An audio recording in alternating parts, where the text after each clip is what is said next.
हाँ जी दोस्तों, क्या हाल चाल। तो जो लोग पहली बार आए तो इस चैनल को ज़रूर सब्सक्राइब करें। इस चैनल में एक्सक्लूसिवली IAS KS के एग्जामिनेशन के साथ ही डील किया जाएगा, उसी के रिलेटेड वीडियोस अपलोड की जाएंगी। तो अभी हमारा टारगेट है JKS प्रीलिम्स 2022। उसके लिए मैं पॉलिटी कंपोनेंट पकड़ रहा हूँ और पॉलिटी कंपोनेंट में ऑलरेडी एक वीडियो आ चुकी है। तो पहली बार जो ये वीडियो देख रहे हैं उनको इससे पहले वाली वीडियो देख लेना, फिर इस वीडियो पे आना। तो हिस्टोरिकल बैकग्राउंड में मैं पॉलिटी पर्सपेक्टिव से उन्हीं एक्ट्स के प्रोविजंस को, इंपॉर्टेंट प्रोविजंस को पकड़ रहा हूँ। मैं पूरे एक्ट्स को एक्सप्लेन नहीं कर रहा हूँ। लास्ट टाइम जितने भी क्वेश्चंस आए हुए लास्ट 10 ईयर्स में आपके JKS में पूछे, मैं उसी के पर्सपेक्टिव से पढ़ा रहा हूँ। हाँ, कोई अगर एक्स्ट्रा पढ़ना चाहता है, ठीक है, तो वेल एंड गुड, वो तो घी में शक्कर वाली बात होगी। अगर आपको पढ़ना है तो उसमें कोई प्रॉब्लम नहीं है।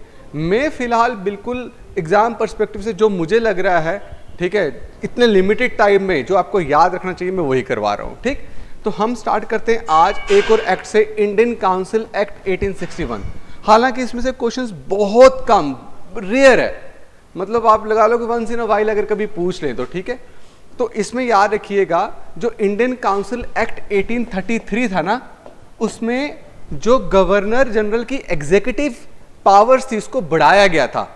कैसे? बंगाल और आप जो एग्जीक्यूटिव काउंसिल है उसको सेंट्रल लेजिस्लेटिव काउंसिल का नाम दिया गया। कौन से? इस एक्ट में। एक्चुअली जो इंडियन काउंसिल एक्ट 1833 था उसमें बॉम्बे और मद्रास से लेजिस्लेटिव पावर्स को क्या कर लिया गया? उनकी रिस्ट्रिक्ट कर लिया गया, उनसे उनकी लेजिस्लेटिव पावर ले ली गई। तो वहां से जो सेंट्रल लेजिस्लेचर है ना, उसकी शुरुआत होती है, लेकिन उसका नाम वो नहीं डाला था।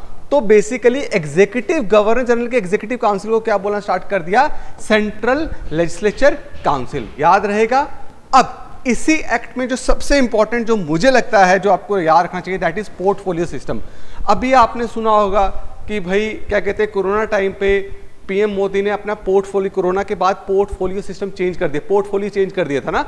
जैसे डॉक्टर हर्षवर्धन थे पहले, इससे क्या आपके हेल्थ मिनिस्टर, तो उनकी मिनिस्ट्री उनसे ले ली थी। पोर्टफोलियो, कौन सा डिपार्टमेंट, डिफेंस किसके पास जाएगा, एक्सटर्नल अफेयर्स किसके पास जाएगा, इसको पोर्टफोलियो सिस्टम बोलते हैं। तो आज तक का जो पोर्टफोलियो सिस्टम चलते आ रहा है वो कब इंट्रोड्यूस हुआ था? इंडियन काउंसिल एक्ट 1861 में। और इस वक्त कुछ प्रोविंसेस में, 3 प्रोविंसेस में लेजिस्लेटिव काउंसिल एस्टैब्लिश करी गई थी, क्रिएट करी गई थी।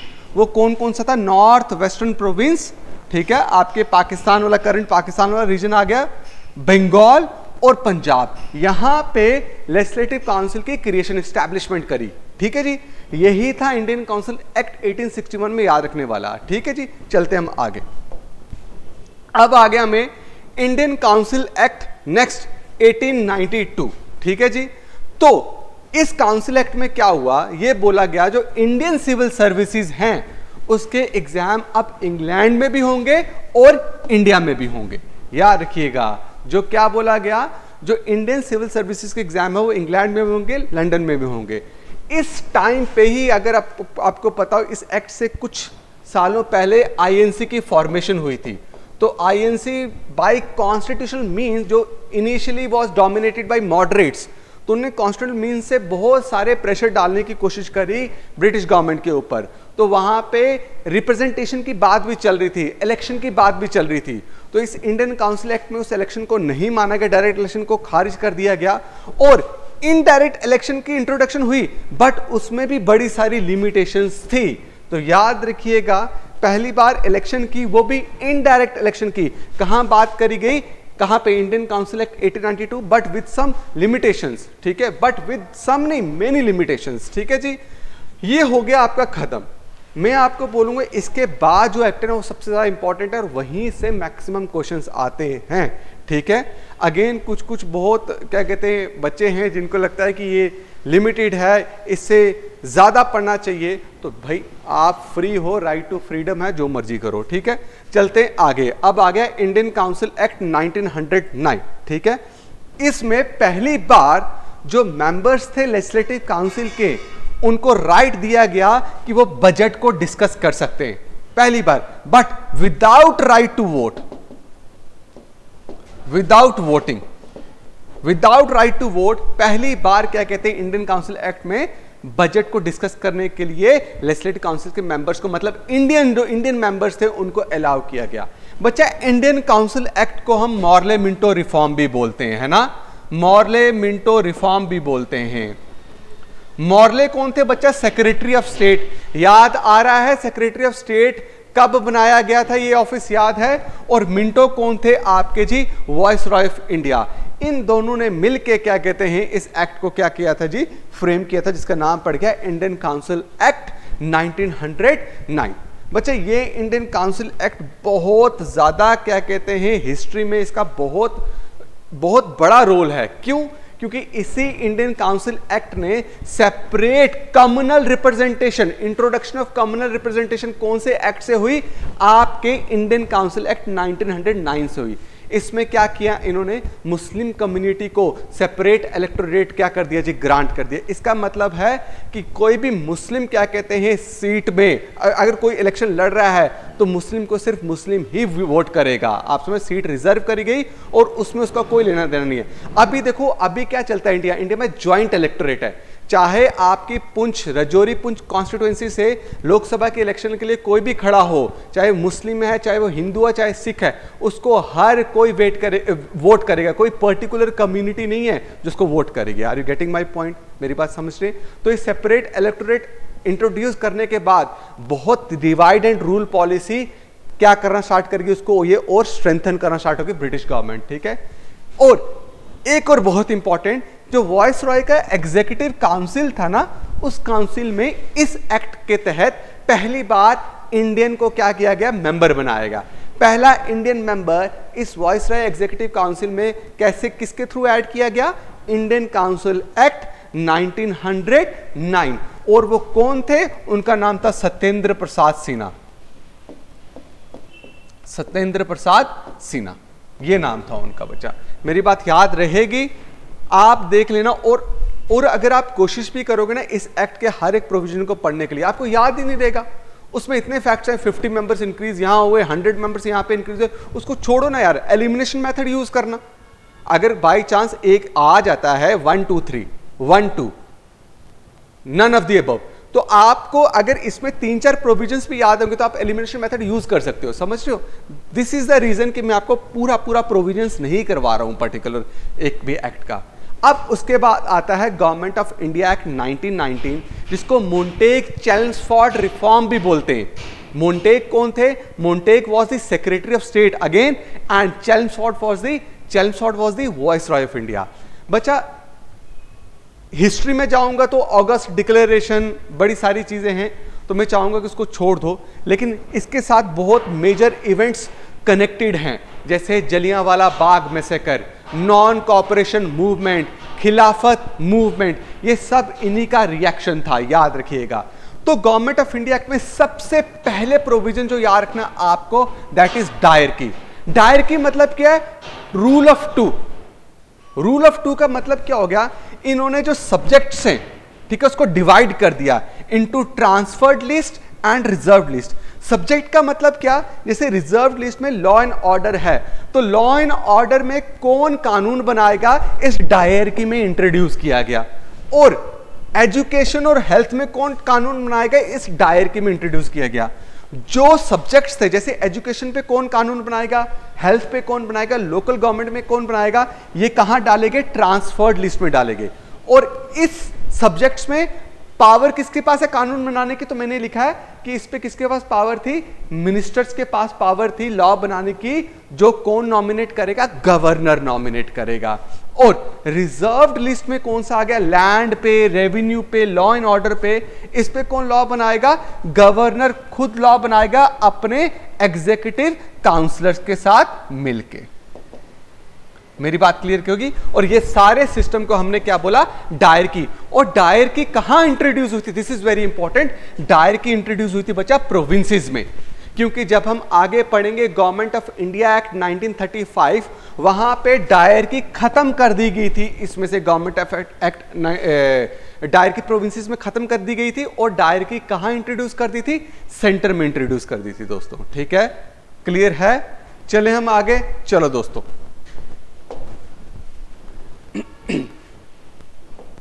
हाँ, फिर बोला इस एक्ट में पहली बार, पहले एक ही बजट होता था, तो इस एक्ट में पहली बार क्या किया, प्रोविंस के जो बजट से, जितने भी प्रोविंसेस थे उनका बजट अलग से बनेगा, मतलब उसको सेपरेट कर दिया सेंट्रल के बजट के साथ। दिस इज वेरी इंपॉर्टेंट, ये भी आपको याद रखना है। इसी में डिसाइड किया गया, इसी एक्ट में, कि पब्लिक सर्विस कमीशन बनाई जाएगी इंडिया में, और वो पब्लिक सर्विस कमीशन बहुत देर के बाद जाके बनी, वो 1926 में जाके बनी, बट वो इसी एक्ट के तहत बनी थी। ठीक है जी। इसी एक्ट में एक और प्रोविजन लाया गया कि ठीक इस एक्ट के इंप्लीमेंटेशन के 10 साल के बाद एक कमीशन अपॉइंट करी जाएगी जिसको बोलेंगे स्टैट्यूटरी कमीशन। क्या बोलेंगे? Statutory commission. उस कमीशन का काम होगा कि इस एक्ट के 10 साल की प्रोग्रेस को देखा जाए कि इस एक्ट में 10 साल में इन्होंने क्या प्रोग्रेस किया है, और statutory commission after detail scrutiny वो क्या करेगी, रिकमेंड करेगी फर्दर मेजर्स या स्टेप कि और कैसे इंडियंस की एडमिनिस्ट्रेशन को बढ़ाया जाए, कहां पे इंडिया में, या गवर्नेंस किस तरीके से करी जाए। यही चक्कर था स्टैट्यूटरी कमीशन जो अपॉइंट हुई थी 10 साल नहीं 2 साल पहले अपॉइंट कर दी थी, उसका नाम था साइमन कमीशन। क्या नाम था उसका?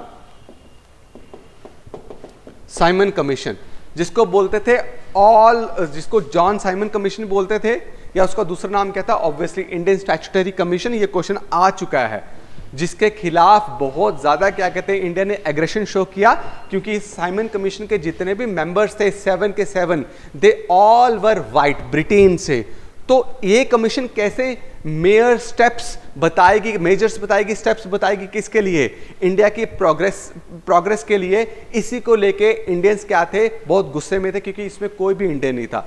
तो फाइनली क्या कहते हैं, मद्रास सेशन में एम.ए. अंसारी उस वक्त आईएनसी के प्रिजाइडिंग ऑफिसर बने, और उन्होंने इसको टोटली बॉयकॉट करने का क्या कहते हैं ऐलान किया। लाहौर में लाला लाजपत राय इसी साइमन कमीशन के खिलाफ डिमॉन्स्ट्रेशन को लीड कर रहे थे, जिसके टाइम पे पुलिस ने उन पे लाठीचार्ज करी और उनकी डेथ हो गई ऑलमोस्ट 1 महीने के बाद, इंजरी के बाद। ठीक है जी। तो दिस इज वेरी इंपॉर्टेंट। और याद रखिएगा, बाई कैमरल लेजिस्लेचर, सेंटर में पहली बार गवर्नमेंट ऑफ इंडिया एक्ट 1919 में ही क्या किया गया, इंट्रोड्यूस किया गया। उम्मीद करता हूं आपको ये समझ आया है। ठीक है, अब आगे चलते हैं। गवर्नमेंट ऑफ इंडिया एक्ट 1935, याद रखना ब्रिटिशर्स ने जितने भी एक्ट बनाए हैं, सबसे लॉन्गेस्ट जो एक्ट था that was government of India act 1935। और जब आजादी मिली 1947 में, व्हेन वी गॉट इंडिपेंडेंस, तो उससे 1 साल पहले हमने कॉन्स्टिट्यूंट असेंबली फ्रेम कर दी थी। उस कॉन्स्टिट्यूंट असेंबली ने बहुत सारे कॉन्स्टिट्यूशन के जो प्रोविजंस हैं वो इस गवर्नमेंट ऑफ इंडिया एक्ट 1935 के प्रोविजन से क्या किए हैं जी, बोरो किए हैं। उस प्रोविजंस को इनकॉर्पोरेट किया है इंडियन कॉन्स्टिट्यूशन में। जैसे कि ऑल इंडिया फेडरेशन, ठीक है, that the country, the India consist of what, British provinces and princely states, इसमें ये बोलता था। ऑल इंडिया फेडरेशन पहली बार लाया गया।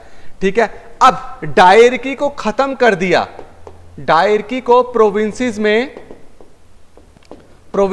खत्म कर दिया डायरकी को। और डायरकी कहां इंट्रोड्यूस हुई, सेंटर में। मतलब डायरकी को प्रोविंसेस में खत्म करने का मतलब है कि प्रोविंसेस को क्या मिल गई, प्रोविंशियल ऑटोनॉमी, इंडिपेंडेंस मिल गई। तो this is very important. Provincial autonomy कौन से एक्ट में मिली थी, that was government of India act 1935। और यहां पे जो लेजिस्लेटिव पावर्स हैं उनको 3 फोल्ड्स में डिवाइड कर दिया था, और उस वक्त नाम क्या था, फेडरल, प्रोविंशियल, मुझे एक भूल गया, चेक कर देता हूं मैं, हाँ फेडरल बोलना तो नहीं चाहिए था लेकिन चलो, फेडरल, प्रोविंशियल एंड कंकरेंट। ठीक है, और एक और था रेजिडरी पावर्स। रेजिडरी पावर्स कौन सी थी, रेजिडरी पावर से मुझे अगर प्रोनाउंस नहीं कर रहा हूं तो प्लीज बुरा मत मानना। जो रेजिडरी पावर्स वो पावर्स हैं, कोई भी क्या कहते हैं लिस्ट, अगर इन तीनों में से किसी में प्रेजेंट नहीं, वो कहां चली जाएगी, रेजिडरी लिस्ट में चले जाएगी। ठीक है, रेजिडरी लिस्ट थी, रेजिडरी लिस्ट थी, I am really very sorry अगर प्रोनाउंसिएशन में गलती हो रही है। तो देखो अभी भी अगर आप देखोगे, there are total 12 schedules in Indian constitution, right. The 7th schedule deals with the division of legislative powers, ये यहीं से उठाया गया है। अब क्या उसकी जगह क्या हो गया, फेडरल की जगह आ गया यूनियन, प्रोविंशियल की जगह क्या आ गया स्टेट लिस्ट, और कंकरेंट वही चल रही है, और जो रेजिडेंसी पावर्स है वो किसके पास है जी, पार्लियामेंट के पास है। तो ये जो थ्री फोल्ड स्ट्रक्चर है लेजिस्लेटिव पावर्स का, ये कब इंट्रोड्यूस हुआ था, गवर्नमेंट ऑफ इंडिया एक्ट 1935 में, और फाइनली इसको क्या किया हमने, कॉन्स्टिट्यूट असेंबली ने, जब वो फ्रेम हुई थी कॉन्स्टिट्यूट असेंबली, उसने अडॉप्ट किया था इसको और इनकॉर्पोरेट कर दिया था कहां पे, इंडियन कॉन्स्टिट्यूशन में। मेरी बात आपको समझ आ गई, क्लियर हो गया।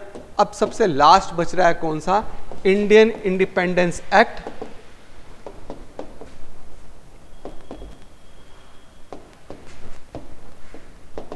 1947, ठीक है। जो माउंट बैटन प्लान था ना, जो 3 जून को आया था, माउंट बैटन प्लान 3 जून 1947 को, उस प्लान को रेटिफाई किया ब्रिटिश गवर्नमेंट ने ब्रिटेन में, और उन्होंने क्या एक्ट बनाया, इंडियन इंडिपेंडेंस एक्ट बनाया 1947 का। इस एक्ट ने क्या बोला कि जो अब ब्रिटिश एम्पायर है वो पूरी तरीके से एबॉलिश हो चुका है, और पावर्स ट्रांसफर की जा रही हैं, जितनी पावर्स हैं वो ट्रांसफर की जा रही है इंडियंस को। और उसमें इस एक्ट में इन्होंने ये भी बोला कि जो वॉइस रॉय ऑफ इंडिया है, वॉइस रॉय ऑफ इंडिया की पोजीशन क्या की जा रही है, खत्म की जा रही है, और इस वॉइस रॉय ऑफ इंडिया की जगह क्या आएगा, governor general of independent India and governor general of Pakistan. मेरी बात आपको क्लियर होगी। इस एक्ट में 2 कंट्रीज स्टैब्लिश करी गई, इंडिया और पाकिस्तान।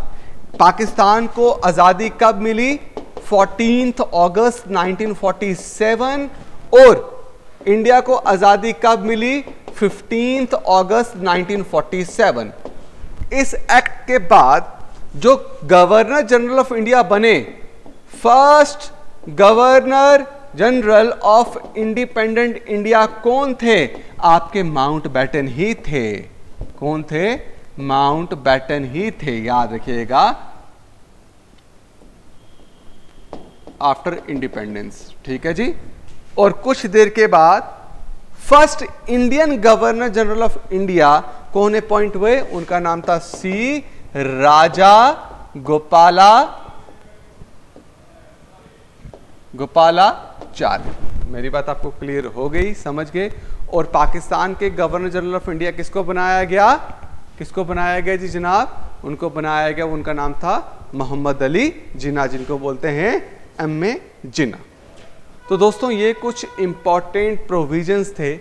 अगर मेरे पढ़ाते हुए कोई बच्चे जो ऑलरेडी इन एक्ट्स को पढ़ चुके हैं, उनको कुछ और इंपॉर्टेंट प्रोविजंस लग रहे हैं, तो वो प्रोविजंस नीचे कमेंट सेक्शन में कमेंट कर दीजिएगा, ताकि बच्चे और सुने। और एक बच्चा, जब मैंने बोला कि भाई जो एंग्लो मैसूर वॉर थी वो ब्रिटेन और फ्रेंच के बीच में हुई है, तो भाई साहब क्यों नहीं हुई है, ब्रिटेन और फ्रेंच दोनों इन्वॉल्व थे। ब्रिटेन ने अलग अलायंस बनाया हुआ था, फ्रेंच ने अलग अलायंस बनाया हुआ था, और ये ब्रिटेन फ्रेंच की जो राइवलरी यूरोप में चल रही थी वही यहाँ पे दिखी है एंग्लो मैसूर वॉर में, ठीक है जी। तो थोड़ा सा क्या कहते हैं, कमेंट करने से पहले होमवर्क करना बहुत इंपॉर्टेंट है बच्चा, ठीक है। होमवर्क करके आओ फिर कमेंट करो। I am really very thankful कि आप लोग इस चैनल को इतना सपोर्ट कर रहे हैं, ऐसे सपोर्ट करते रहें। मैं कोशिश करूँगा कि इस जो लेक्चर सीरीज़ को कंटिन्यू करूं, और मेरी कोशिश रहेगी कि ऑलमोस्ट मैं पॉलिटी इसी यूट्यूब चैनल में पूरा कंप्लीट करूं for your JKS prelims 2022। Till then आपको क्या काम करना है दोस्तों, टेस्ट सीरीज, कोई भी टेस्ट सीरीज सॉल्व करो, कोई भी टेस्ट सीरीज सॉल्व करो, बार बार क्वेश्चन सॉल्व करो जी। इसके नोट्स आपको मिल जाएंगे, क्योंकि आजकल लाइट की बहुत प्रॉब्लम है, जम्मू में लाइट की बहुत प्रॉब्लम है, पूरे दिन कट रहता है, बड़ी मुश्किल से वीडियोस बनाने होती हैं, ठीक है। कल भी वीडियो बीच में बनाते बनाते रुक गई थी, तो आपको नोट्स मिल जाएंगे, घबराना नहीं, जल्द से जल्दी आपको सब कुछ प्रोवाइड करेंगे, ठीक है। Thank you so much guys, thank you.